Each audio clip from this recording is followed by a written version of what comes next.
Good morning and welcome to another edition of Let It Be Known. I am your host, Stacy Brown. Peace and love and happy Wednesday, everybody. Welcome. I'm your co-host, Niele Anderson, and lots of election news and breakdowns to talk about today, Stacy.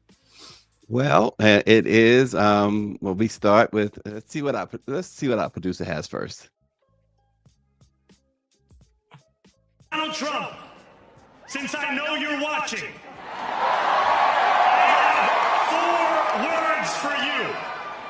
Turn the volume up.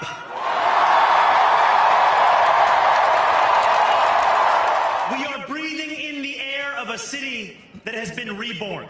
I am young, despite my best efforts to grow older. I am Muslim. I am a democratic socialist. And most damning of all, I refuse to apologize for any of this. New York will remain a city of immigrants, a city built by immigrants, powered by immigrants, and as of tonight, led by an immigrant. So hear me, President Trump, when I say this. To get to any of us, you will have to get through all of us.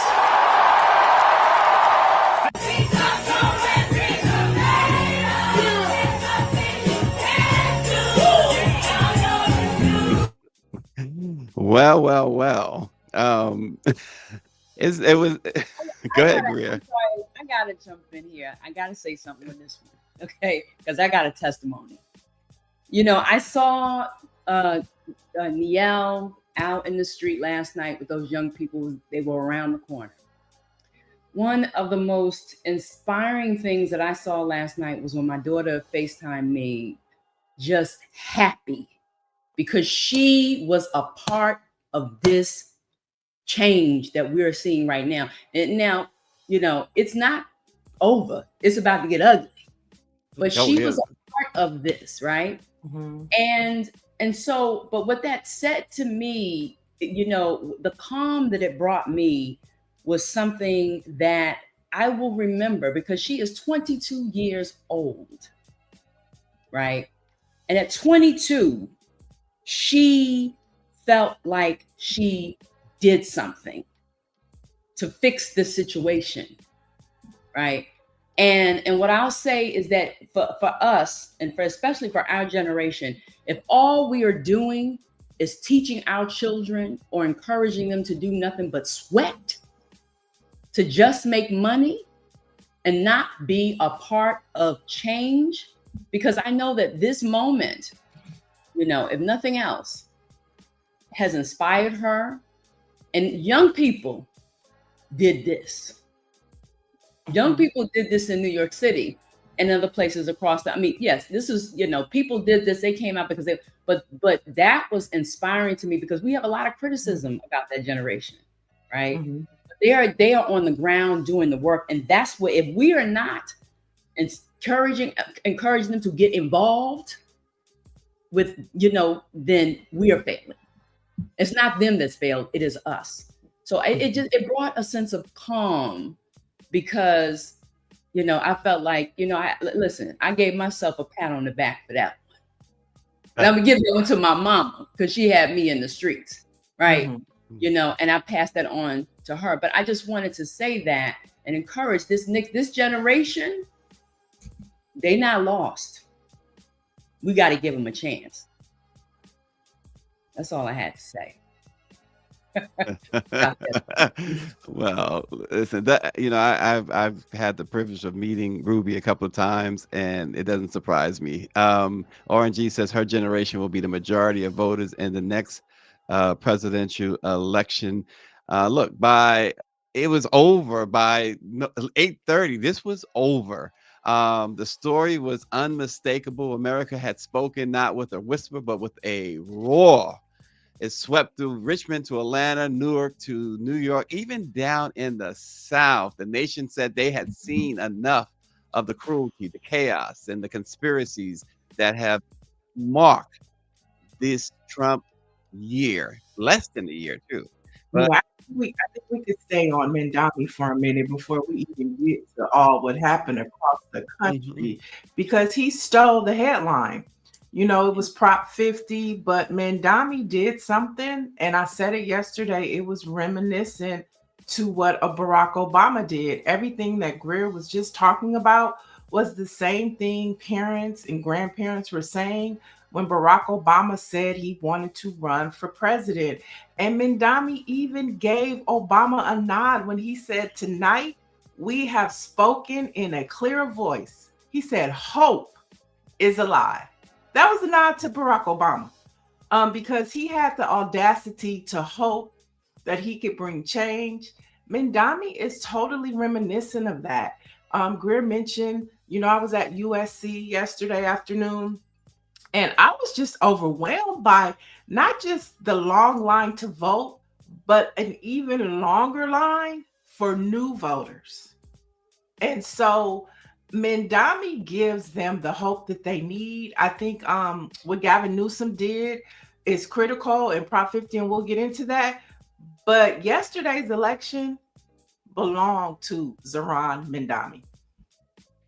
well, there were people who said they would leave New York, and I saw some great memes about that people saying that they will direct traffic for people to leave New York if they want to leave. But um, as Greer mentioned too, the one of the tidbits she mentioned is there's going to be some hard times now. There's going to be some serious times now because you know that Russell Vaught, Stephen Miller, Donald Trump, and Steve Bannon and the likes are in the lab. They are going to attack New York like never before. I'm pretty sure Mamdami, gosh, I usually say his name right. And I'm pretty sure Governor Hochul, and they're prepared and have been preparing, unlike so many other people who don't prepare. But let me not get into that. But they've been preparing, and it's going to be interesting. You know, he's going to unleash things on New York. He's already threatening to withhold funding from New York, federal funding for certain things that the federal government usually provides to cities. Um, it's going to be problems in New York. Yeah, but until we get to those problems, let's talk about some of the other Yeah, we got those successful problems wins. now. Let's What do talk you about mean the until we other get to those? successful wins Oh that my happened gosh. yesterday with election night. We have Atlanta Mayor Andrew Dickens Oh, takes an we can't. easy. We can't just gloss over things though. We can't just gloss over stuff. Well, I mean, we had a historic election Yeah, yesterday. okay, it's like, but the thing is, okay, but we have to be realistic. We have to be realistic about stuff. It's not a downer. It's the facts. The fight is just begun. It's not won. Okay. And but yeah, but I was getting it. Okay, go ahead. Go ahead. No, I was just talking about, you know, there is going to be a fight, but Mhm. yesterday's victories is going to help hold the line. The individuals that were elected into office yesterday, they're going to be the ones to be the front line for the fight. Mhm. And so, I mean, like, you know, Andrew Dickens in Atlanta, you know, that water denial of shut off and no evictions until January 31st. I think that Mhm. helped push him over the limit. He won by 86%. Mhm. Then we have historic Mary Sheffield becomes Detroit's first woman mayor. Okay. Let's go to Georgia, back to Georgia, where Dems win All of that first. was my stuff. I mean, golly. Go Uh, ahead. Sherry Owens, the first Black mayor of Syracuse. Dorsey Aprelis, the first Black mayor of Mhm. Albany.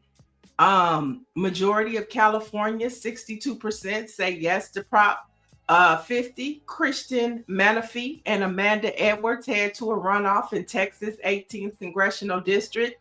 How about Alvin Bragg, who prosecuted Donald Trump? He Mhm. wins re-election. We talked about Mendami, But there, Michelle Wu elected the second term as Boston mayor. I mean, the list goes on and on. Vile Lyles, reelected mayor of Charlotte, North Carolina. You have Leo Williams, a millennial, reelected as mayor of Durham. You have Barbara Middleton, reelected mayor of North Carolina. Irvin Allen, elected Greensboro, North Carolina City Council at Large, millennial. Kim Thomas, reelected mayor of Richmond Heights, Ohio. Sam Foster, a millennial, elected mayor of Marietta. How about Quentin Hart, reelected mayor of Waterloo, Iowa? Beverly Burks, reelected mayor of Clarkston, Georgia. I mean, the list goes on and on. And so that's what I'm saying to your response of what Donald Trump is going to do. People were elected yesterday on state and local levels to hold the front line. So that was my response to what you were saying, Stacy. There is hope, like Mandami said. I will add, only thing I will add from that point is that for those who claim that black voters have abandoned the Democratic Party, they were totally rebuked. That argument went out the window yesterday, especially in New York, but other places too. But in New York, since we were talking about Mamdani, exit polling showed that he was up by plus 26 with black voters, just plus 4 with Asians, but plus 20 with Hispanics. Of course, he was minus 14 with white folks. Mikey Sherrill had 91% of the black vote in New Jersey and 64% of the Hispanic vote. Prop 50 we'll get to, but black folks did indeed, based on exit poll and turnout, for Prop 50 as well. But to say that, and we've had folks in our chat who claim to be certain kinds of black folks who said that black folks had abandoned the Democratic Party. They didn't show that yesterday at all. Last night, black folks turned up. And I was one of those black folks that voted and turned up. And to your point, after all was said and done, Zeron's best racial group ended up being black folks. 91%. Black folks were the ones that showed up for him. Not 91. I'm sorry, not 91%. It was something like 80-something%, but still, it was big. Yeah, for sure. Now, Jersey's governor's race, Mikey Sorrell, she got 91% of the black vote. And then Orangey says you had to be high as the moon to vote for the black lady in Virginia. You gonna make me choke, Orange. She was upset because Abigail Spanberger, the winner, did not return her messages. I wouldn't return her messages either. This woman is, as RG said, she is crazy. And she, even Donald Trump abandoned her. Well, she failed to realize from the jump, she's a black woman. She wasn't getting his support anyway. Oh, he didn't endorse her? No, he did not endorse her. He stayed far away from that crazy woman.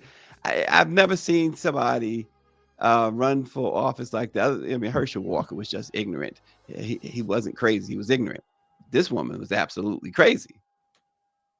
Yeah, well, hit the road, Jack, and don't you come back no more. Yeah, even in Mississippi, it was. So this is, we talk about what the Democrats, this blue, more than blue wave, blue ocean, but really when you win, when Mississippi is able to break the Republican stronghold there, the Republican supermajority, and win some races in Mississippi, when in Miami and Orlando, you got Democrats winning there too. Georgia, of course. It tells you this is about, Donald Trump tweeted that it wasn't about, he said Trump wasn't on the ballot. Trump was very much on the ballot. And that's what this was really about. And I tell you what, there was something else too that really, really put the exclamation point on this. Voters in what was it, Minneapolis, I believe it was, or was Mhm. it Michigan or Minneapolis?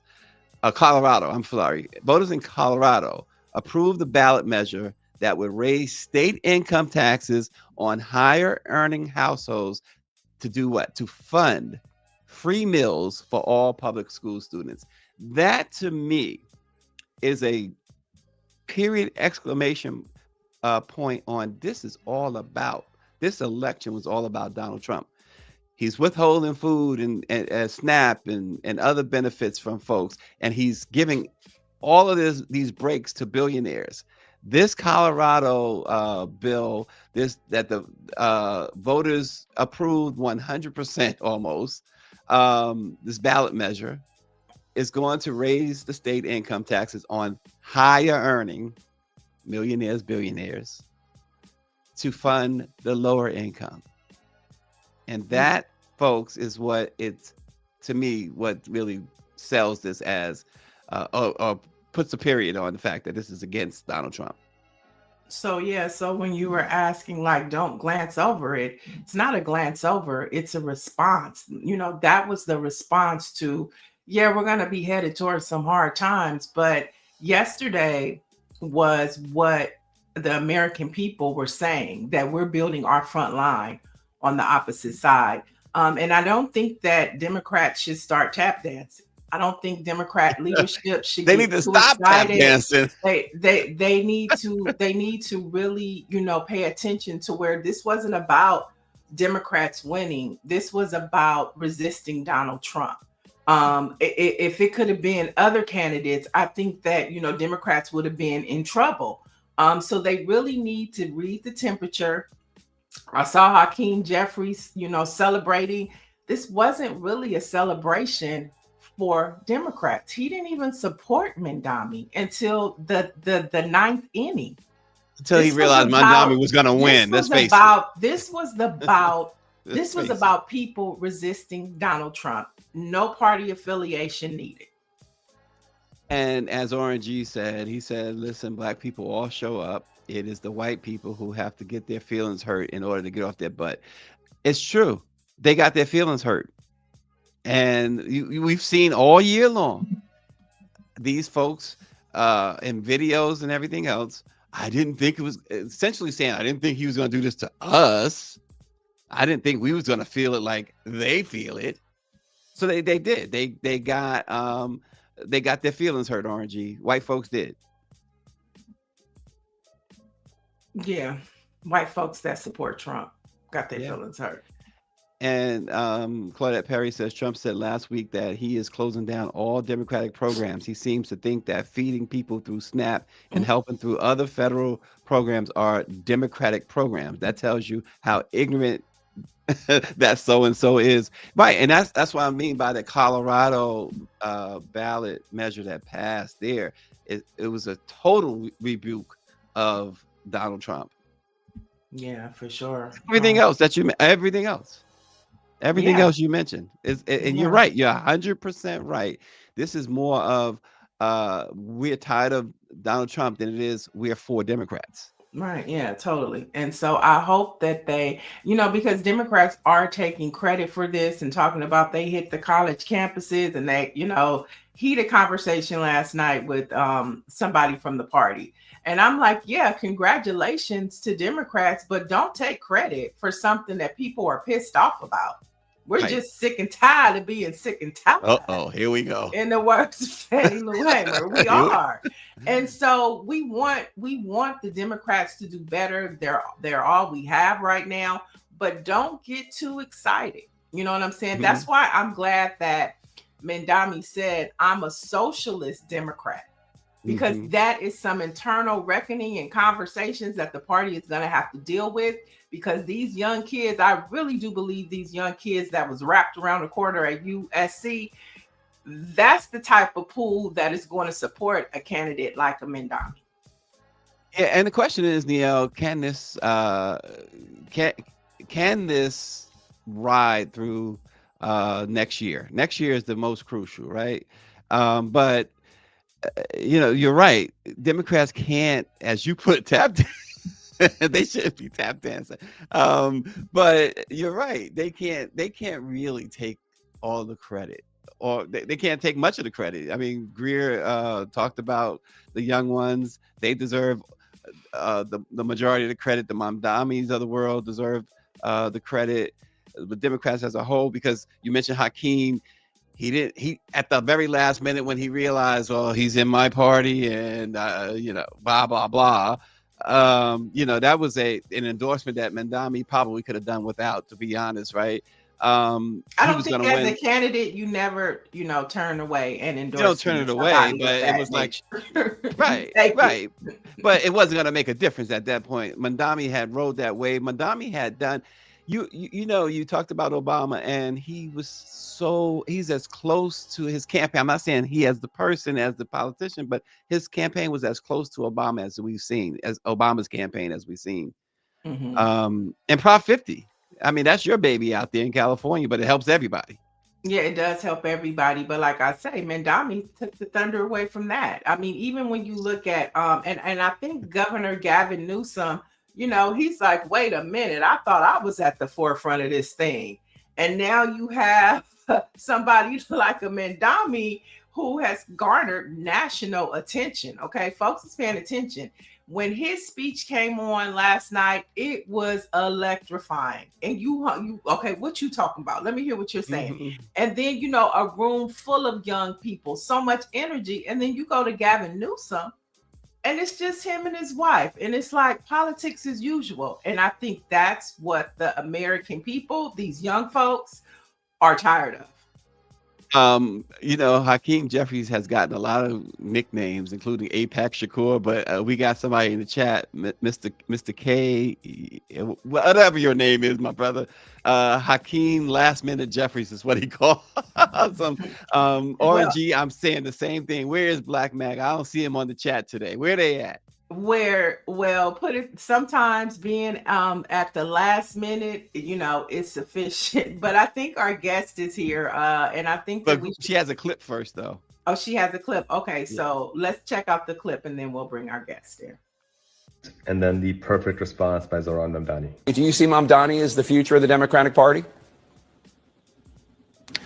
No, I think the future of the Democratic Party is going to fall, as far as we're concerned, relative to the House Democratic Caucus and members who are doing a great work all across the country as it relates to our need to both take back control of the House, but in doing so, make sure that we're communicating to the American people like, we understand you deserve better.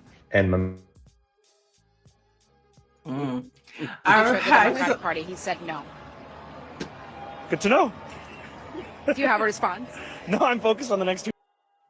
There we have it. All right. Let it be known, family. Joining us now, a state representative, Karen D. Camper. She leads the Black Legislative Leaders Network, and she's Tennessee's first African-American woman to lead a caucus in the state's General Assembly. Welcome, Representative Camper. Yes, you have to come off mute, Representative Camper. Good morning, everybody. Thank you for having me. Uh-oh. Yes. So yesterday we were talking about a blue wave. What's your response to the election results?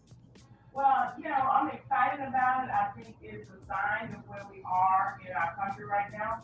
People are kind of tired of these Trump policies, and I think I heard one of you say earlier that he talked a lot of stuff before and didn't do it, but this time he did. And people are, concerned about the future of the country. So I think they came out, they voted in a way to show a sign of how we want to shift policy. Yeah, I'm sorry, Representative Camper. Your audio is not coming through. I hear her. I mean, she doesn't have a mic, but I do hear her audio. You don't hear her at all? I'm just hearing like, I'm not hearing her now.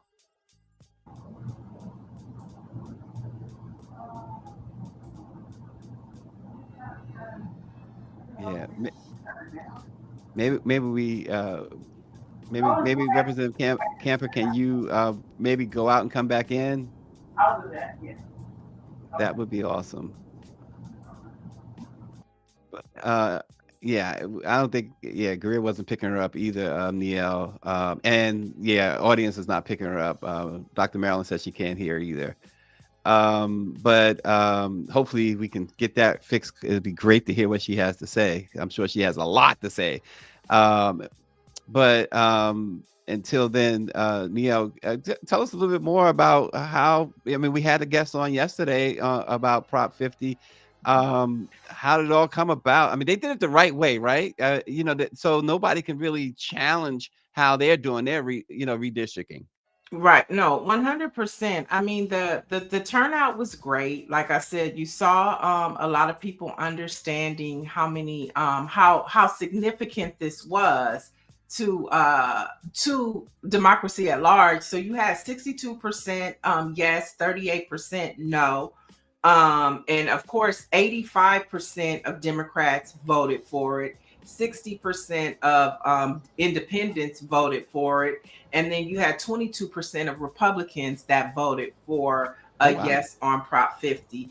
And with that all being said, we know that Governor Westmore has announced that he is doing a redistricting commission. And so you see this happening across the country now, because we know North Carolina, Indiana, Texas, they're all redistricting for Trump. And so now you see the enthusiasm of, leadership. And I'm glad you're back, leader camper, because that's what we're talking about. We were talking about earlier in the show how this movement is happening at a state and local level. And what happened yesterday is you saw state and local people being elected that represent a no to Donald Trump. And can you talk about how having like state legislators and local, mayors, how this will help resist Donald Trump in your leadership capacity? Hopefully, my sound is a little bit better. Much Yes. better. Much better. Okay. Thank you for that advice for going out and coming back in. Yeah, well, so if you can remember, after President Obama was elected, the Republican National Committee decided that they were going to push everything to a state level when they knew they would not get the White House for at least 8 years. So they started pushing their agenda to the state level, which is fine because again, politics are local. So what I believe is true is now that this current administration is doing the same in terms of funding of how he's cut stuff at the federal level. It is empowering state legislators. It is empowering people in local communities to say, wait a minute, this is my government. I do have a voice, because before people would just say, oh, that's the federal government. It doesn't matter to me. It won't affect my life anyway. So now I think people are feeling more empowered and more a part of their government, and that they do have a say and they want to have a say. So it helps us at the local level to get people energized about being a part of politics, being civically engaged. So I think it's a good thing that's happening. Mhm. We were Representative Camper, Leader Camper. We were talking about this blue wave, if you will, blue ocean, as some described it. But one of the things, and Niele mentioned this, and I totally agree, is that Democrats can't necessarily take the credit here. It's really people who are rebuking and puking about what they're seeing. I mean, what is your view on that? I actually think it's a little of both, to be honest with you. I think people are, as I was saying before, recognizing what President Trump is all about. And that before he talked a lot of rhetoric and maybe didn't move on it, but he is moving on the rhetoric. He is moving on it. He is doing things that are very on the edge of what some people say, taking away our democracy. People get scared. And now with, the closure of government, which they've already said they don't like government anyway. They've had those, they've taken people out, they have no respect for it. So I think a lot of it is that. But I also think that the messaging that Democrats have right now in terms of real world issues for people in their home, at their kitchen table, at the grocery store, filling up my tank, that message is resonating with people. So I think it's kind of a combination of both. I'm not going to give full credit to either, but I do feel that with this wave, we can learn from it. We can learn what worked. We can go and talk to people, which I'm a big proponent of. Talking to people and understanding where are they in their life and what is it we can do to help you and look at your concerns, because believe me, you're not the only one. There are a lot of people who feel the way that you do. So once you get and talk to people and recognize what they're going through and you start to build policy around that, I think that's what moves people. And I think a lot of that is happening right now in our country. As a state legislator that leads Tennessee, the conversation about SNAP is going back and forth. Even within the White House, you have the press secretary saying we're going to get partial payments, and then you have Trump tweeting, no, nobody's getting anything. So how is Tennessee dealing with making sure as the holiday season approaches us that your constituents are going to receive the resources that they need to survive? Is there any plan within the state legislators to provide SNAP? How are you guys handling that? Well, our governor has jumped on the Trump bandwagon, has come with the same rhetoric that you're hearing from federal government. Schumer led, da da da da, Democrat led, da da da. And I'm saying, well, if you allow one man to lead you to a place you don't want to go, then that's a problem. And I tried to have this conversation with the governor here, but he is on the same kind of mindset. So what he's decided to do is to push for our local food banks to do more, the faith-based community to do more, and initially didn't really give additional funding to them. Now we do fund our food banks and stuff like that in our regular budget. We were called for him to do more. So he announced yesterday that he was going to put, I think, $5 million in our food banks, which is not really enough. But let me just tell you what I'm seeing happening. People are coming to the rescue of people.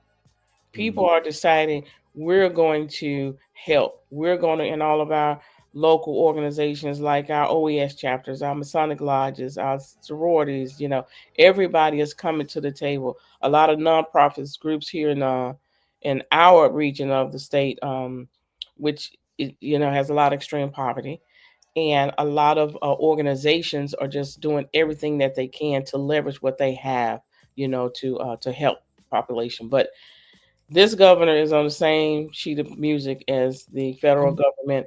And, we've had our leadership call for a special session. We've said, hey, there's something, do like Louisiana, do an executive decision and declare the state of emergency, which would allow him to do more. But he's resistant. He really don't want to do more. And neither does the Republican leader or the Republican caucus chairman. I talked to them last week.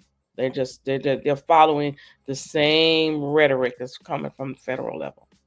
You said same sheet of music. I guarantee it's not a hit record, right? It's not a hit record. Maybe after last night things have changed here in Tennessee. We've been urging him. Well, I mean, both our caucus put out a joint statement again yesterday. Urging him to do more, urging him to bring us. Our rainy day fund is at $2.2 billion right now, which is about 9% of our budget, which is, if you look at where quote unquote Wall Street say you should be, we're doing very good. 8% is what they're saying. And this governor is trying to get to 10%. We're at 9% now. There are funding available.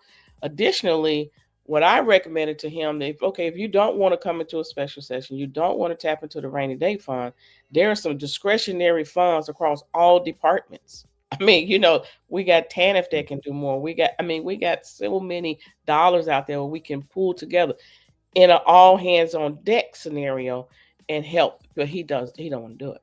Of course not. Let me ask you this: with again, we're talking about this blue wave, but on the federal level, does it inspire in you any confidence that Republicans in the House are now going to be a little bit more afraid, and they may be more willing now to say, let's try and put it into this shutdown. Let's try and do what's right here and give folks back their paychecks, give folks back their SNAP. Does that what happened last night inspire any confidence that might happen? I don't know. I would hope so. Mhm. I think our politics have gotten so polarized and so politicized because I don't think SNAP should be a political issue, but Right. they politicize the issue.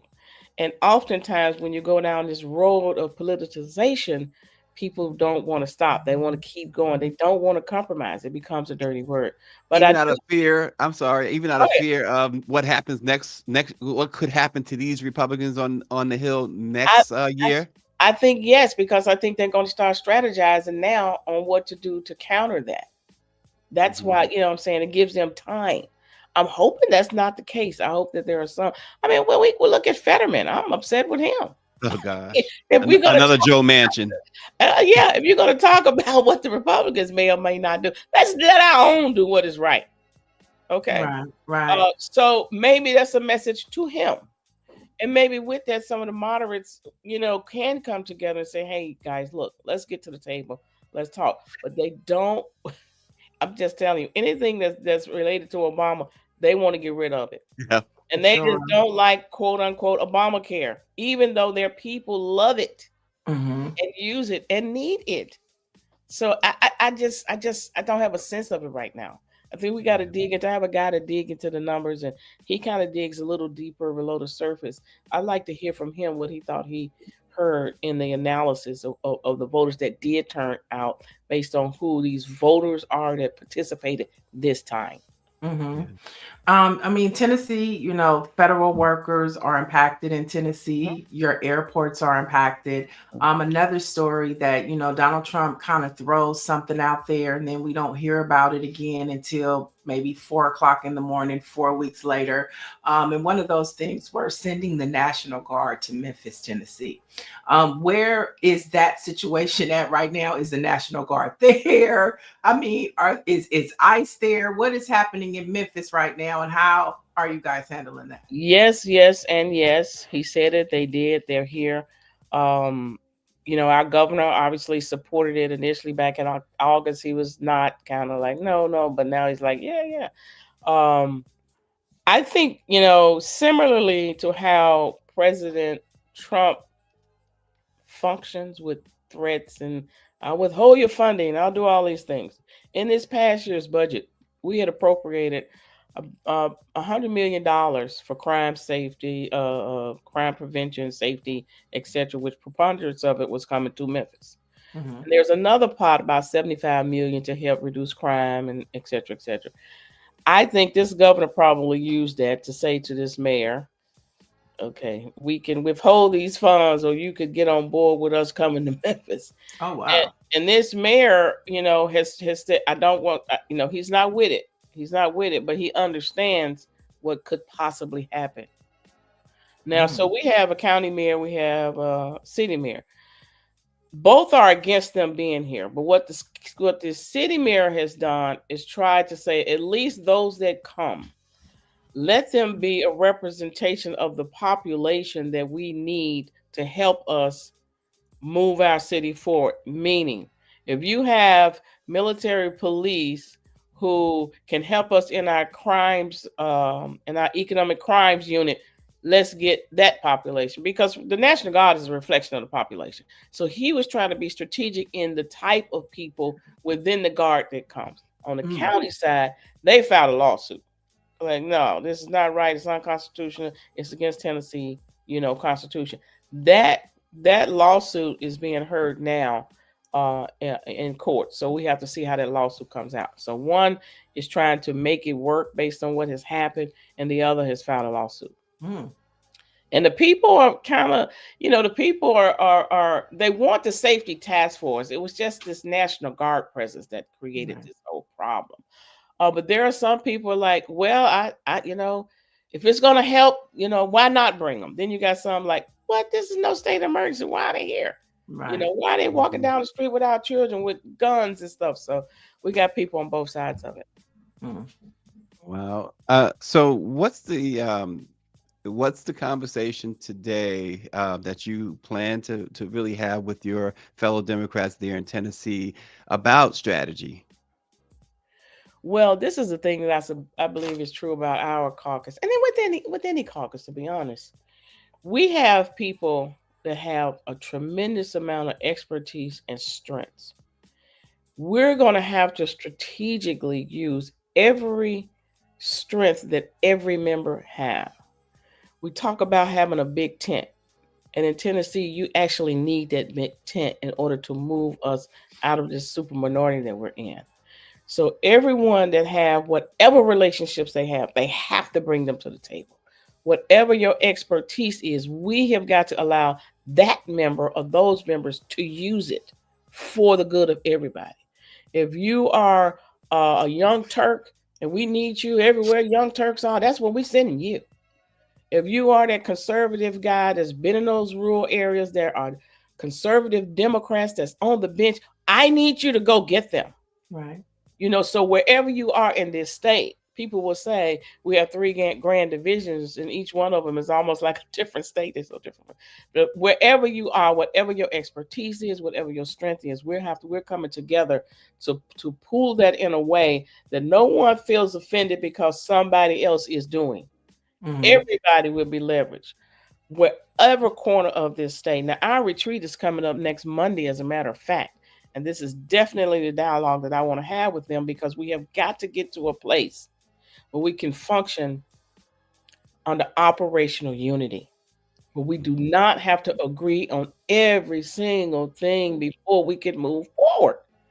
We have one big picture and one big focus, and everybody that have everything that they have. If you don't feed this, we're not doing it. If it's not feeding into this, we're not doing it. You can do it on the side, but not as a caucus. So that's the conversation I'm going to have with my members on Monday when we go in, and leader Agberry on the Senate side the same. I love it. Another big conversation and people are concerned about is travel. We know that the Secretary of Transportation is talking about, flights, expect more flight cancellations, and, trouble at airports if the shutdown continues. Looking at your state, Tennessee, and the airports and the air traffic controllers that are impacted, the TSA workers, is Tennessee, the state, doing anything to kind of help the federal workers, and what are they doing about, travel in your state? I would say not as far as I know, not as a strategic plan. We were hit initially. We kind of were when the president, was back and forth with Canada and these tariffs, and we were tit for tat in that. Well, a lot of our import-export exchange is with Canada. A lot of flights come in. We have tons of flights to come in from Canada. And we saw an immediate drop-off of those flights. I mean, they went down tremendously because so there was some talk there, we sending, liaisons up to kind of have this whole conversation with Canada. But now things have gotten so much worse with the closure and all these other things. I'm sure I would say that I could believe that the deputy governor in particular he's a strategist, is probably trying to put something together. There's nothing that's been talked openly about it with our caucus anyway. It may be with their caucus, but not with our caucus. But again, this governor is supporting whatever it is the administration wants. So that would lead me to say probably not. I mean, wow. It's unfortunate, and Nashville particularly is, both are international airports, but it's a huge hub for Southwest. I mean, it is a huge hub for a lot of people coming and going. Right. It'd be interesting to see when we come back in. I have not had a conversation with the transportation commissioner. We have a new commissioner now, the former commissioner who had a great relationship with, retired and moved on. So we have a new guy that I need to have a conversation with. One of regular viewers, David Youngblood, is asking, what's going on with the Cohen congressional seat? Oh, Congressman Cohen's congressional seat. So he's asking that question because one of our state representatives, and you all probably know Representative Justin Pearson, on the Tennessee 3, has is planning to enter primary to run against Representative Cohen. Mm-hmm. And so he's putting his team together. He's looking at. He's already announced. So he's raising money and all of that. So this here again, this will be kind of what the conversation is right now nationally about where is the future of the party. Is it the old guard? Is it the new guard coming in? And where are we? I think that this race would be will be telling. Right. This is one of those that will be telling. Congressman Cohen has been there probably 20 coming up on 20 years now, and representative have challenged him to say, hey, it's time to move forward. It's time for you to allow some young blood, some new energy to come in, new thought, new vision. So that's kind of what's going on with that race. Of course, Cohen is in a position where he's saying, look, when we flip this thing, you're gonna need somebody in leadership. You're gonna need somebody that could be, become a chairman to help really get things done for Memphis, for Tennessee, for the country. Instead of starting anew, let's stay here where you got somebody that you're not starting over from day one. You have somebody to understand that this is a very critical time for us right now. You need somebody that can negotiate and get things done, so he's thinking like that he's in a position where he'll have a chairmanship. He'll be able to really get some things done, pull down funds for Memphis, for Shelby County, state of Tennessee. He has relationships, so he's thinking about it like that. Yeah, and that's the ongoing conversation. Yep. That's why Jasmine Crockett didn't get the seat that she wanted.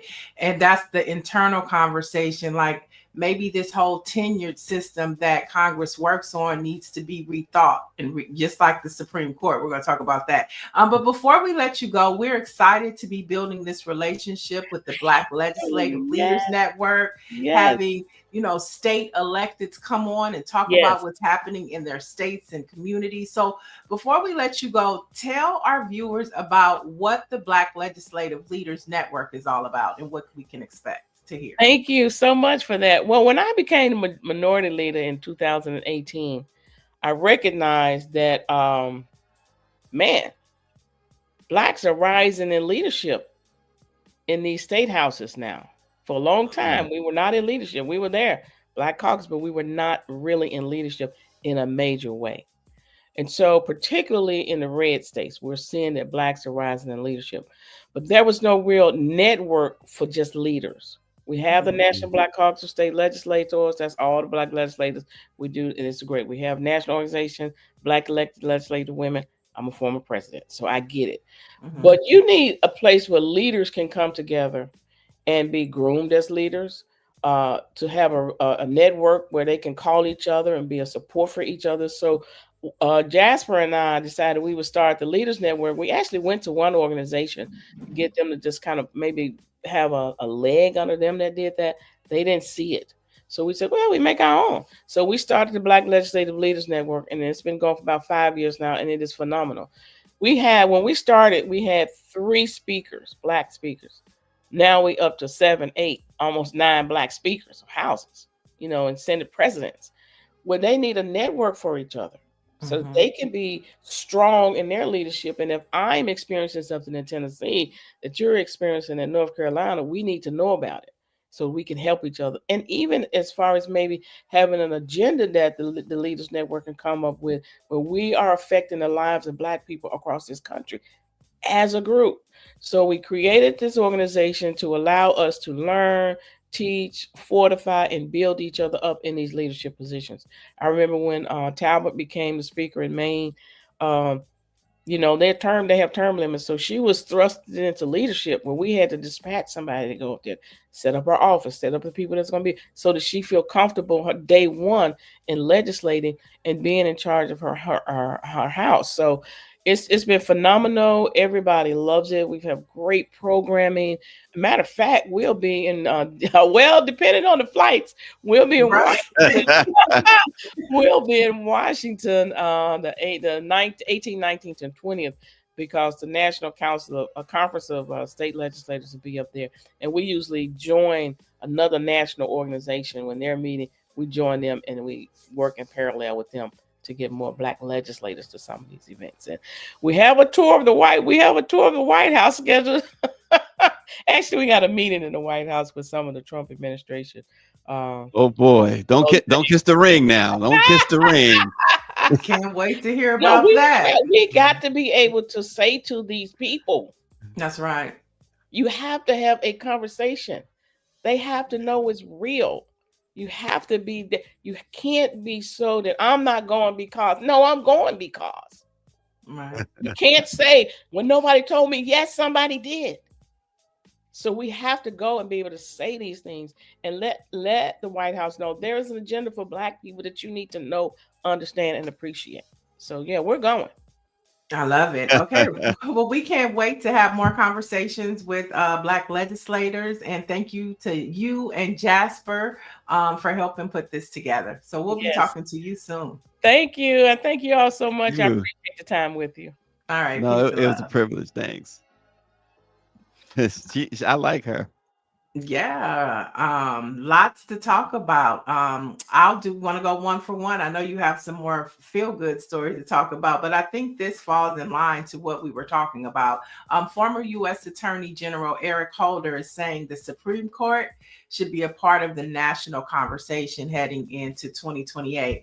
Now, he called the court a broken institution and said that if Democrats were to control the White House, the Senate, and the House in 2028, the Supreme Court needs reform, and that includes term limits and structural changes should be considered. And that's kind of like what Project 2025 was. It was for thinking in the future. And so I think former Attorney General Eric Holder is right on point. We should be thinking about what are we going to do with the Supreme Court, because it is fractured. That has to be. It has to be an issue going into the 20, like you said, 2028. It must be. Right. Like, what is our answer to Project 2025? And I think this definitely should be a part of it. Yeah, absolutely. Monique is continuing her crusade, if you will. She's vowed to continue speaking out against Tyler Perry and Oprah Winfrey, saying she won't stop until both publicly acknowledge and apologize for what she claims was damage done to her career and her reputation. She recently reiterated her stance on the 85 South show and Outlaw with T.S. Madison podcast, accusing the pair of staying silent for years about their role in her fallout with Hollywood. She says she seeks accountability, and she declared that until Tyler and Oprah fixes it, she will not stop, because that's how the monster is created. And, you know, she's long claimed that Tyler Perry, in particular, privately admitted to mishandling his role in her career, but never corrected the public narrative that painted her as difficult. And, you know, when they paint Black women as difficult, it's game, set, match. Sometimes Black women are difficult, though. Listen, what they did to Monique is just it's almost unforgivable. They should. What did they do They to should be her? ashamed of What did they do? that. What they didn't do to her. What they did to her was cost her millions and millions of dollars. Like she said, and as Tyler Perry admitted, calling her difficult, blackballing her. She wasn't able to work.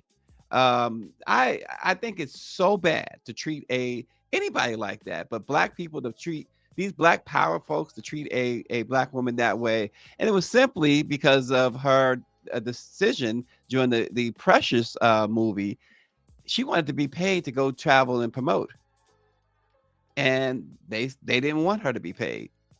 Okay, Or you have maybe a they difference. didn't have the budget to pay her what she wanted. That's not her point.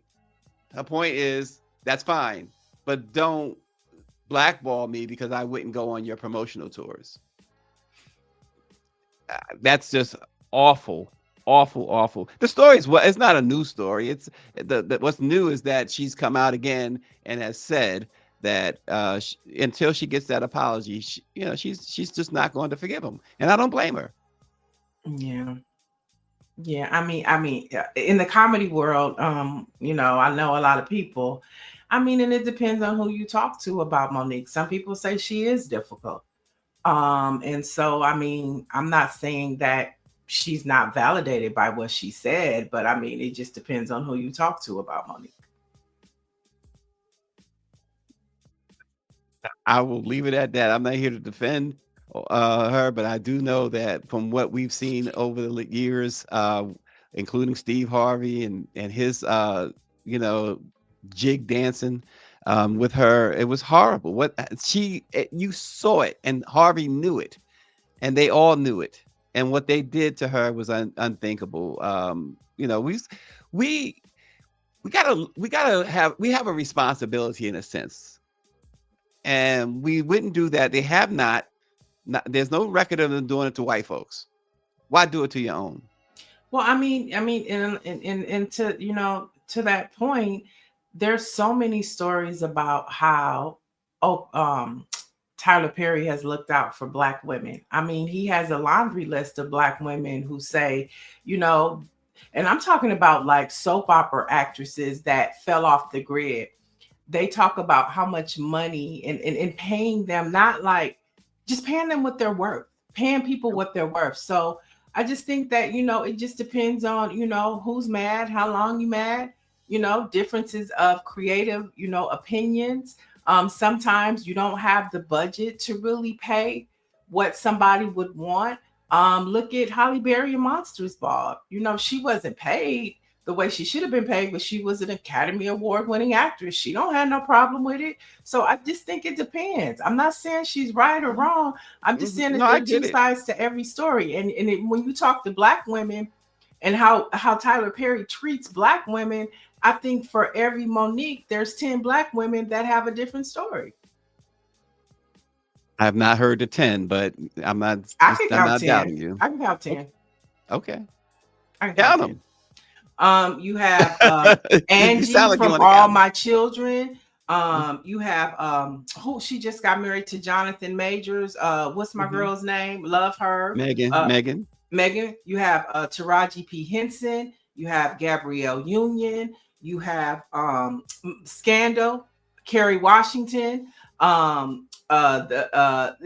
could continue to go on, but they all talk about how Tyler Perry pays them what they're worth. And that's for a lot of them, that's the first time that's ever happened to where they broke tears. He was like, I'm not paying you, something that I feel like you don't deserve. And so I just feel like, maybe, she had a bad experience. And a lot of time you blackball yourself in the industry by your behavior. Okay. That's all I'm What saying. else you Sherry got? Shepherd is another one. He showed up for her this week for her Hollywood Walk of Fame star. And so, I mean, and I'm telling you, in the comedy world, Monique doesn't have the best reputation. And so, I'm just saying. All right. All right. What else you got? But oh no, we had some they were still talking about the Supreme Court in the chat. Well, Black Virginia News says always unhappy. That was talking about Monique, I'm assuming. David Youngblood said you must expand the number of seats to 13. Black Virginia News says she's difficult and always has been. Michelle Carter says one thing you could say about Monique, she's consistent.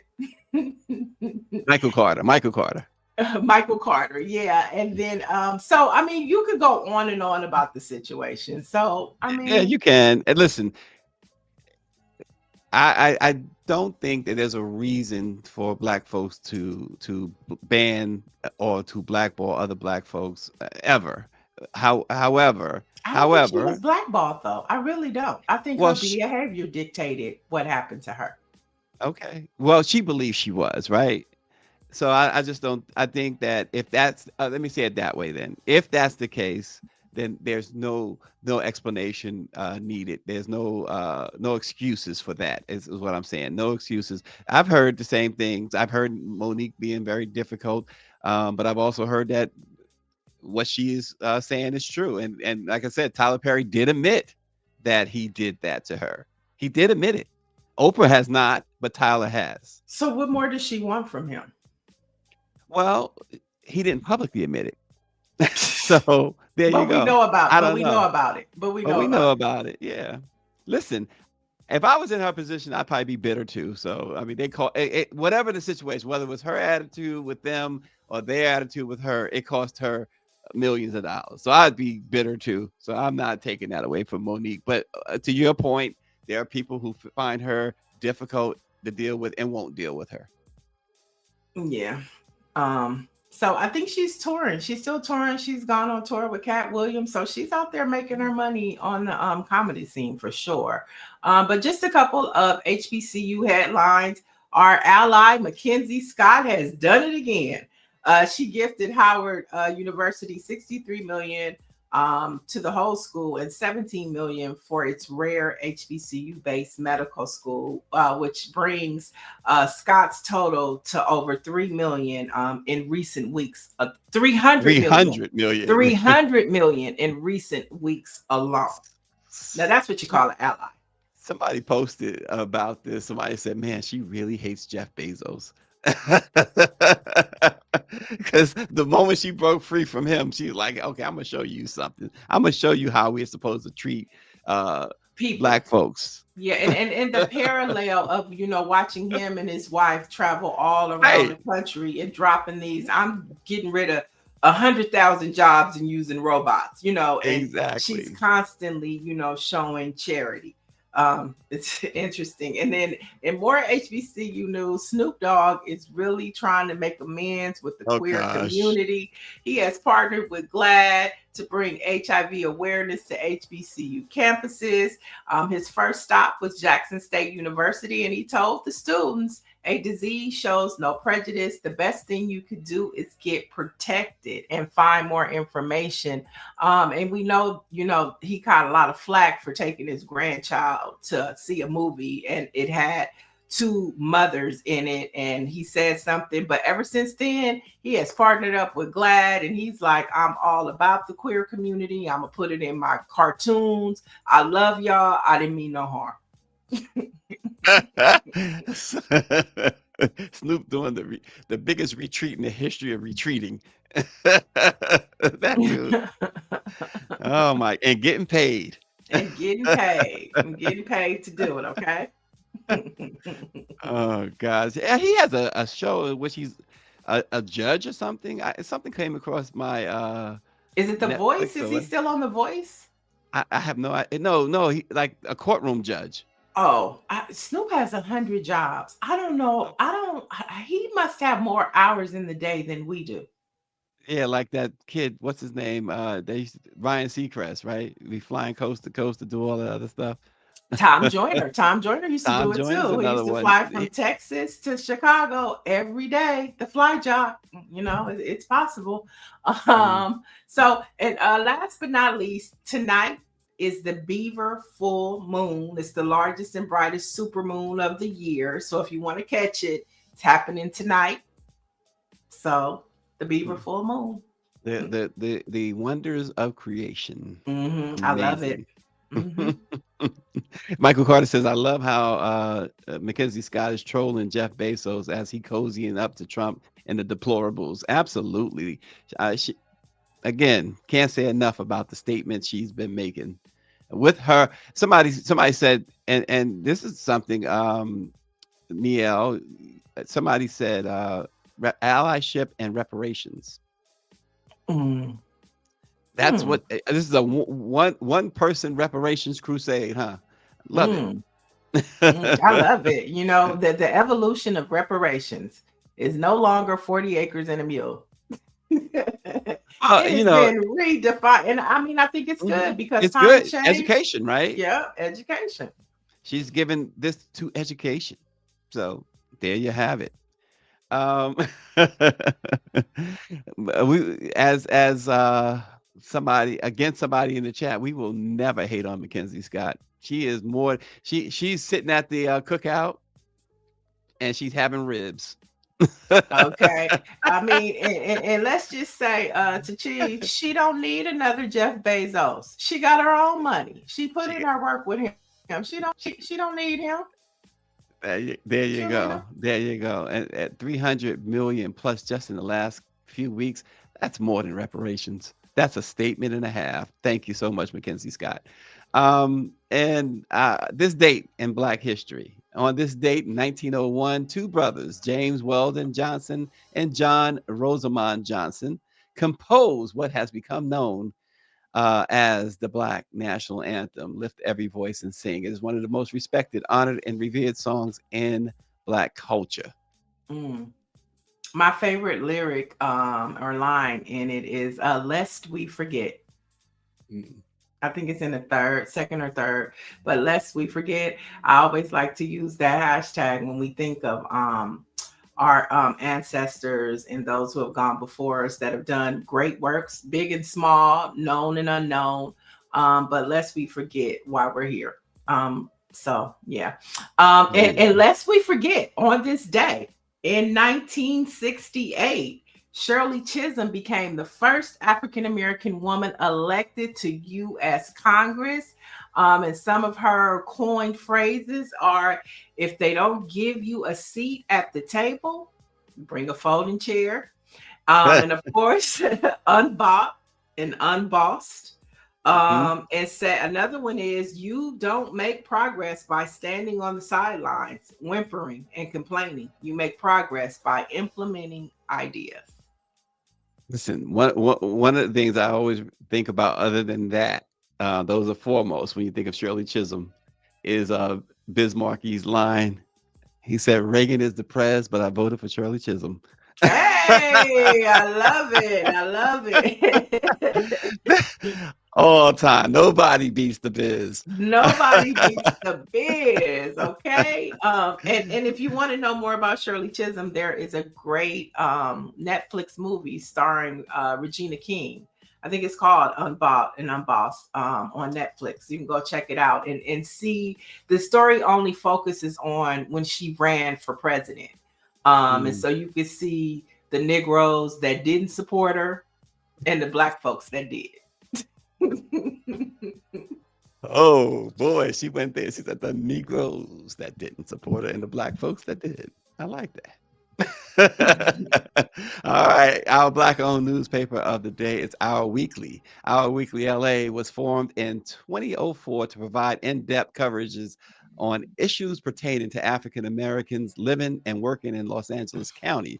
With a readership of more than 200,000 weekly, the scope of the publication is to provide broad-based, relevant, and timely coverage to include local, state, national, political, and community news. Our Weekly, our Black-owned paper of the day.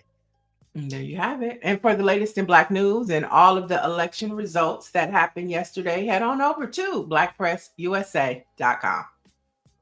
Thanks for joining us, folks. It's been quite today. So we will see you tomorrow.